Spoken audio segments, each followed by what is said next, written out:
Salve, salve, rapaziada! Mais um vídeo de IFC 26. É um vídeo importante, que nem o último. Obrigado pelo feedback. Muita gente veio no meu Instagram e falou assim: pô, muito legal. Compartilha com os amigos o seu vídeo no último vídeo sobre o IFC, o que fazer no começo do IFC. Eu ainda tinha minhas dúvidas. Agradeço o pessoal que veio falar comigo no meu sussurro no direct no Instagram.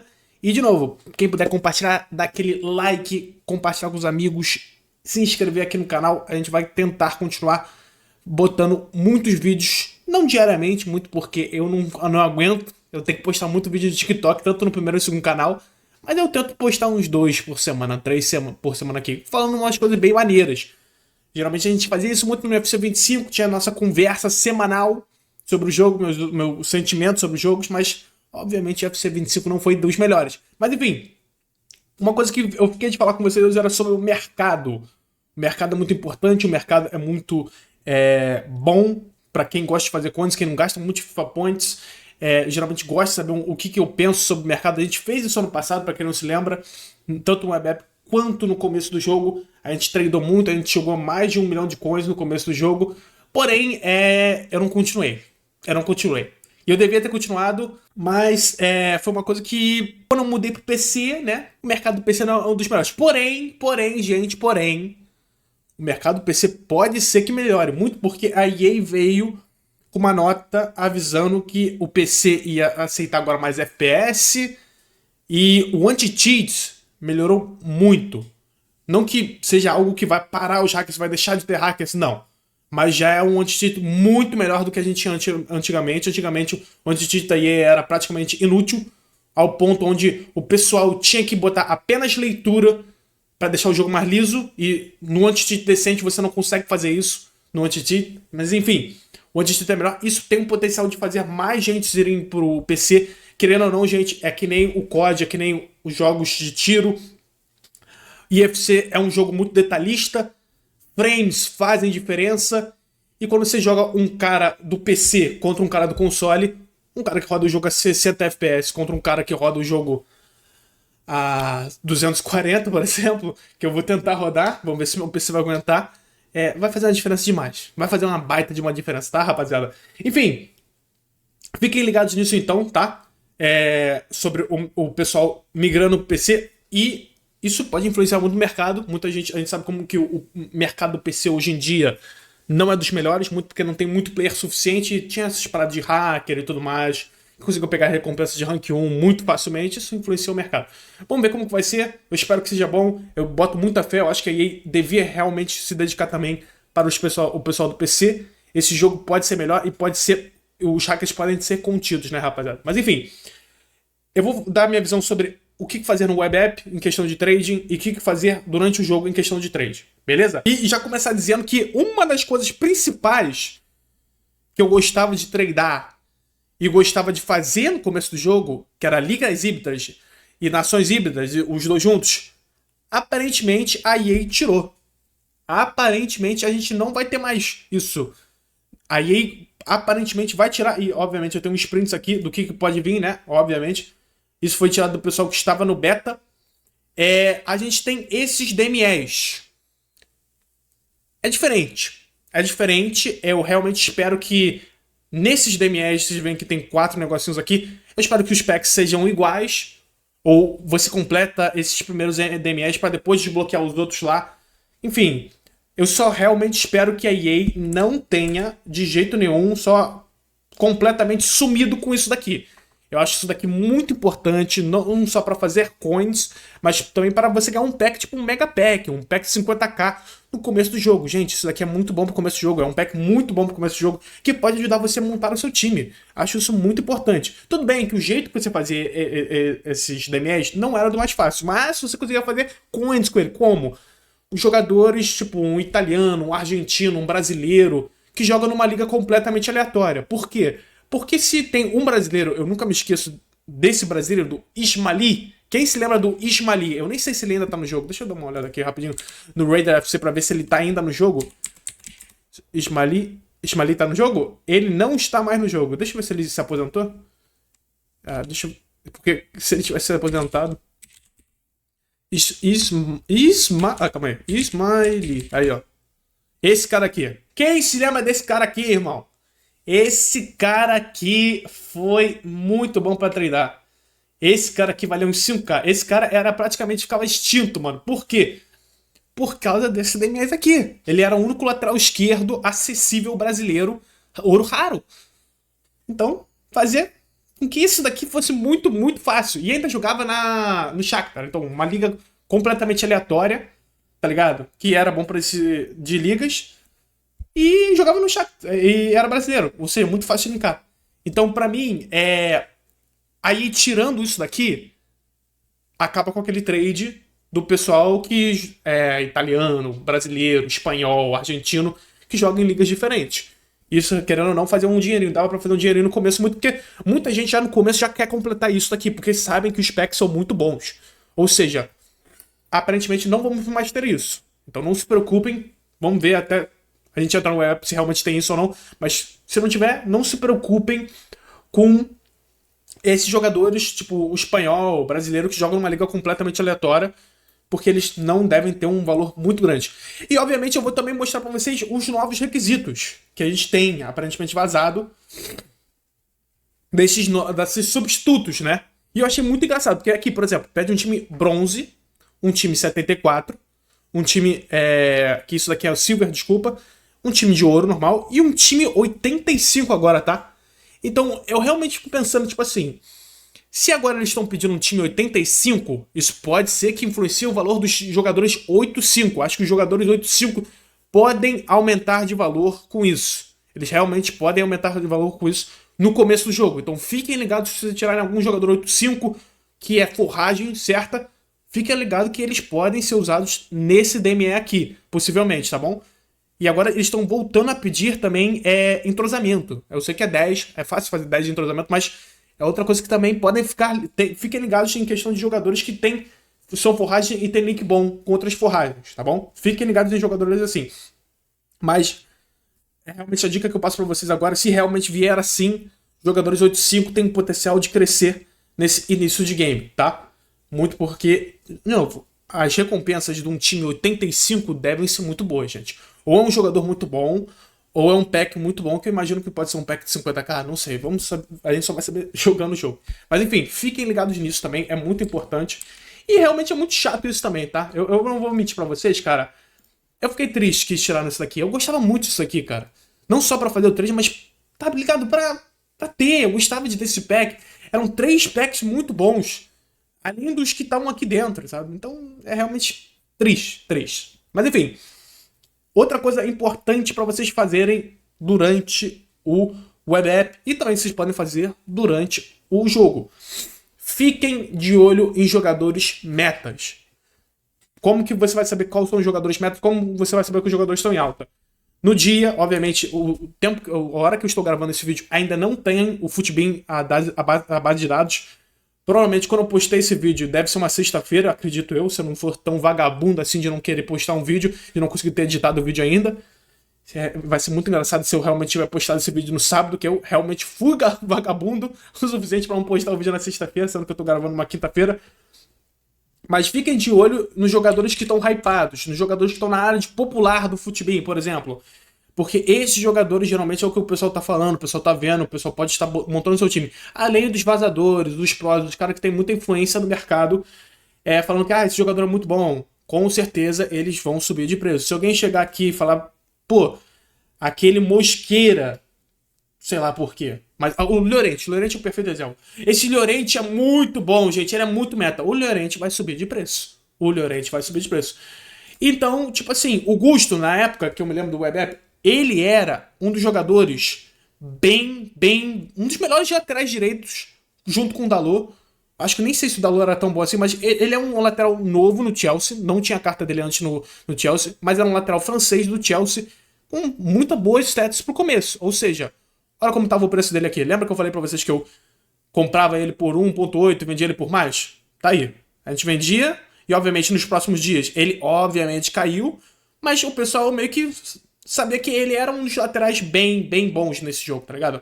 Mas, obviamente, ele tinha essa circulação de, tipo, ele ficava entre 2,5 e 1,5. Normal, né? Normal. Agora, o que aconteceu com o Gusto? Porque vocês estão vendo ele subir tanto assim. a primeira promo do UFC chegou. E o que veio? Essa carta do Gusto. Essa carta do Gusto fez com que, obviamente, essa carta aqui saísse de packs e, obviamente, era uma carta muito boa pro começo. Muito porque também tinha uma evolução para esse cara. E evoluções são muito importantes nesse jogo para influenciar o mercado. Eu já vou contar a história do Gravenberg para vocês, o que eu fiz com o Gravenberg. O que aconteceu com o Gusto? O Gusto foi lá, saiu a evolução, saiu de packs, subiu para 5k. E aqui eu me lembro que eu vendi ele aqui. Eu tinha vários aqui assim. E eu vendi ele aqui. Porque eu achei que, pô, ele não vai subir mais que 3,5, né? Subiu. Foi pra 5. Então o Gusto é muito importante. Por mais que ele seja uma carta 80. Gente, não é difícil tirar um Gusto em packs. E acredito que se quiser, tem muita gente que abre packs. Você vê que quando ele voltou pros packs, ó o colapso. Ó o colapso caindo. Caindo, até meio que comum. O pessoal também viu que ele não era dos melhores também, lateral. Com o tempo, o pessoal vai se ajeitando no meta. Mas no começo do game, ninguém sabe se ele vai ser o meta. O pessoal tá gostando dele, mas não sabe outras opções que podem ser até melhor. Tá ligado? Então fiquem de olho nisso. E fiquem de olho em evoluções. E por que eu vou falar do Gravenberg? Porque o Gravenberg também teve... Merda, de novo. Eu botei no UFC 26. O Gravenberg também teve uma evolução muito boa, rapaziada, no começo do game. Ou pelo menos era uma evolução muito hypada. O Gravenberg sempre foi uma carta bem hypadinha. Ele tinha um combo de evoluções que era muito forte e deixava ele com uma boa carta pro começo. Muito que você vê aqui, ó. Foi em fevereiro? Não, impossível. Cara, quando que foi isso? Agora eu não me lembro, né? Não. Vocês se lembram, gente? Eu não sei se. Eu acho que eu tenho um vídeo no meu canal do TikTok. Mas basicamente, deixa eu mostrar. Deixa eu falar pra vocês do que aconteceu. Eu não acho que foi aqui, não. Eu não acho que foi em abril. Eu tenho um vídeo no começo do UFC que chegou uma evolução pra ele. Eu acho que foi por aqui, cara. Eu acho que foi por aqui. Mas o que foi? Foi uma janela de 1 hora. Ou uns 1 hora e meia no máximo. Onde o Gravenberg saiu uma evolução pra ele. O pessoal ficou hypado. Falou, meu Deus do céu, esse Gravenberg tá muito bom. Esse Gravenberg tá muito bom. Eu vou ter que fazer esse Gravenberg. E o que aconteceu? O Gravenberg pulou de 650 moedas de descarte para 5k em 20 minutos. E eu tinha comprado vários Gravenbergs, vendi todos. Eu acho que eu comprei uns 20. Eu vendi todos por 5k. Todos por 5k. Não, na verdade, eu não vendi todos. Eu vendi a maioria, na verdade, por 4,7. Eu acho que eu vendi 5 por 5k. Eu tava vendendo, acompanhando, olhando o mercado, vendendo, acompanhando. E, cara, depois de 1 hora e meia, ele começou a cair de preço. Por quê? Porque era uma evolução paga. Era uma evolução paga e o pessoal tinha que fazer a opção. Pô, vou gastar 50k. Era aquele do povo, lembra daquela evolução do povo?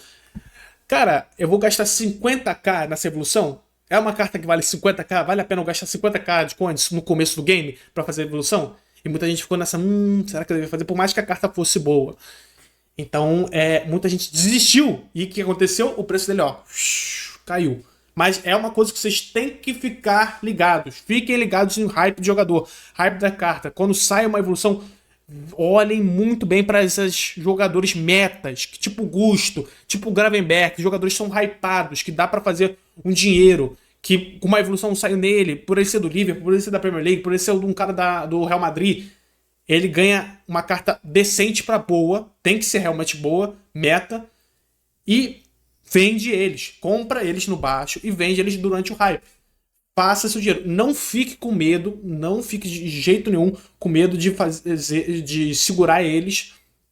Quer dizer, não segura eles o suficiente. Saiba aceitar seu lucro. Porque eu podia muito bem ter vendido eles por 4,5 todos e não esperado até 5. Eu meio que fiz isso. Eu vendi uns por 4,3, 4,5, 4,7. Mas eu fui vendendo. Eu fui segurando e vendendo. Isso tudo em 20 minutos. E aí, quando ele ficou extinto, eu vendi os meus últimos 5. Pronto, fiz o meu dinheiro. Tá ligado? Eu podia ter segurado e falar assim, pô, aí vai ajeitar o preço dele. Podia ter sido guloso. Nessas horas é importante você não ser guloso e saber aceitar o dinheiro. Se você comprou ele por 650 e querer vender ele por 2,5, não tem problema. Faça seu dinheiro. Faça o dinheiro. Você já fez lucro nele, é um lucro alto. Pensa nisso. Pensa sempre nisso. Por isso que eu compro vários e vou vendendo um por um. Mas isso é uma dica para vocês ficarem ligados em evoluções no começo do jogo. Eles influenciam muito, muito. Até em jogadores tipo Gravenberg. Influenciam demais. Outra coisa que vocês têm que ficar ligados é a questão de jogadores. jogadores meta que tem um rating muito baixo. Van de Ven é o exemplo. O Van de Ven, ele tem um rating de 82.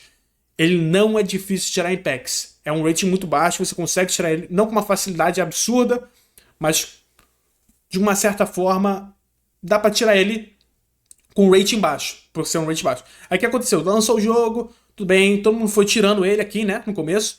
Olha como ele caiu de preço, por mais que ele fosse muito bom. 88 pace não é qualquer zagueiro que tem. Esse ano acho que vai ser até mais que isso, porque tem 90.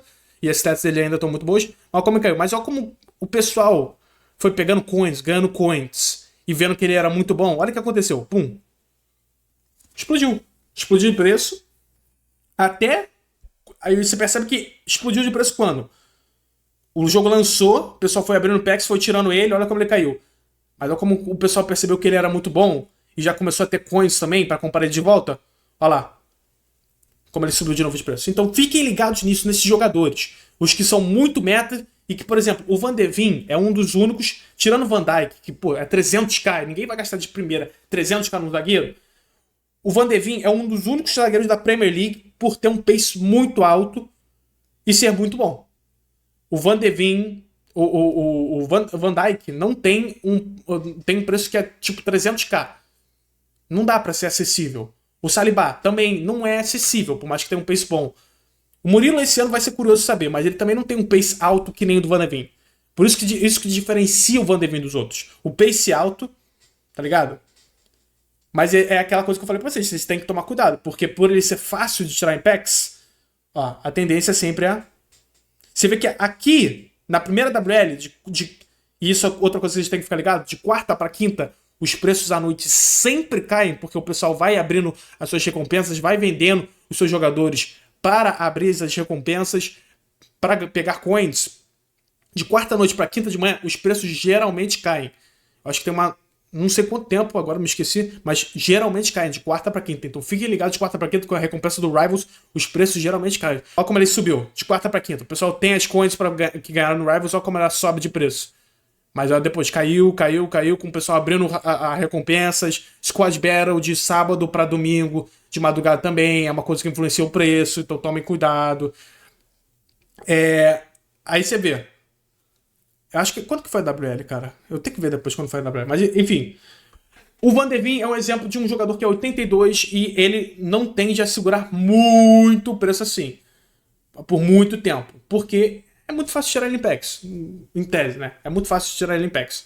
Aí eu vou para outro exemplo desse ano. O que vocês podem ver isso parecido? Chiesa ano passado custou 150k. Mas ele era um 84. E ele tinha uma carta muito melhor que ele tem esse ano.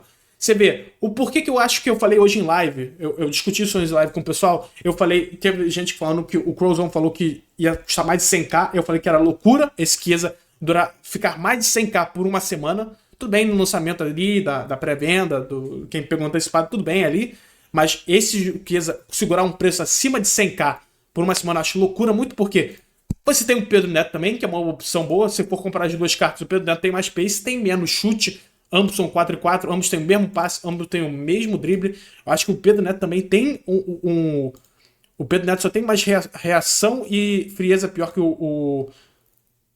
bem pior que o Chiesa, mas o resto é bem pau a pau. Então isso eu acho que também pode influenciar no preço do Chiesa, tá ligado? O Pedro Neto, por ser um 80, talvez entre uma evolução que aí coloque, não sei. Enfim. Só que tem opções também, tá ligado? Se a gente for ver aqui também, em questão dos pontas da Premier League, o Salah é o melhor, mas obviamente o Salah vai ser uns 400, 500k. A gente tem o Saka, mas o Saka não quer aquele cara que prende muito, porque não tem muito pace. A playstyle também desse ano, não quero nem falar o que fez com esse cara. Tem o Embuemo, tá com trivelinha, mas é 4-2, mas mesmo assim pode fazer uma diferença, tá ligado? Então acho que tem umas cartinhas maneiras. Ano passado, na minha opinião, só tinha o Salah e o Chiesa. Acho que o Saka também tinha, mas o Saka não era tão assim por ser 3 e 4. Os mais usados eram o Salah e o Chiesa, que todo mundo pensava ponta da PL, Salah e Chiesa. Esse ano a gente pode pensar em outros. Então eu não acho que o Chiesa, que também é 81, vai segurar muito o preço dele. Vai ficar com 60, vai ficar 100k, assim, não. Acho que o Chiesa nas primeiras semanas, 2 semanas talvez, ele fica uns 50, 60k. E depois a tendência eu acho que é sempre cair. Não é uma carta, eu vou ficar muito surpreso se essa carta ultrapassar de 80k na segunda semana. Ou de 60 até cá. Eu não acho que ele vai ser esse cara. E você podem ver que a mesma coisa vai acontecer com o Ronald Araújo, na minha opinião.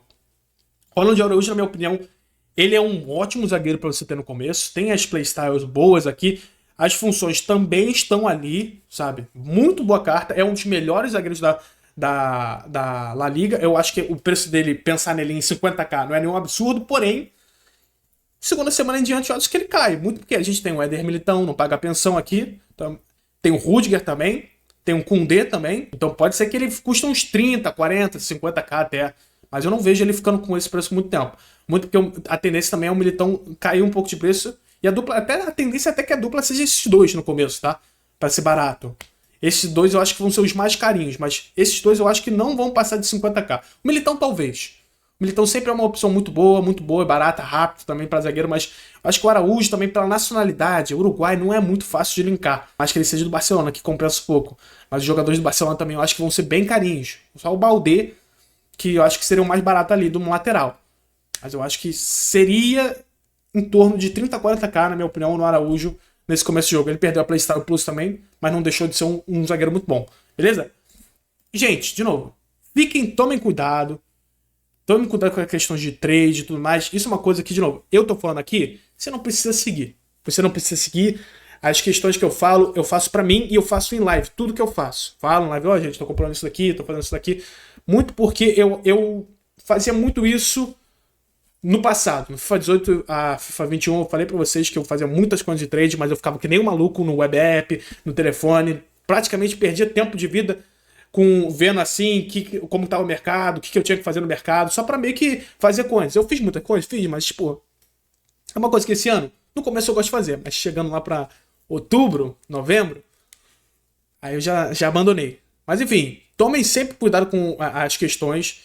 Eu tomo meus próprios riscos fazendo os investimentos que eu vou fazer. Obviamente eu vou fazer em live, vocês vão ver tudo. Mas tomem cuidado com qualquer call de alguma pessoa assim. Sempre fico com o pé atrás. Até as minhas que eu tô falando agora pra vocês. Muito porque, infelizmente, ano passado a gente teve muita gente falando tal, jogador, tal, jogador. O famoso plump and dump, né? Isso aconteceu muito também com evoluções. A evolução tal foi vazada. E não chegava. E o jogador subia pra cacete de preço. O pessoal meio que soltava essas fake news e fazia dinheiro pra caralho. Então sempre tomem cuidado com essas questões assim, tá? Obviamente, a gente não sabe ler a pessoa, não sabe se a pessoa tá falando verdade ou não. Pode ter gente que tão falando a verdade, mas sempre fique com um pé atrás. Nunca entrem de cabeça, assim, em alguma call, assim. Até nas minhas. Eu tô falando sempre bem sincero aqui com vocês. Beleza? De novo, espero ter ajudado, espero ter, pelo menos, dado uma limpada na cabeça de vocês com essa questão de trading. E, de novo, a gente se vê no próximo vídeo.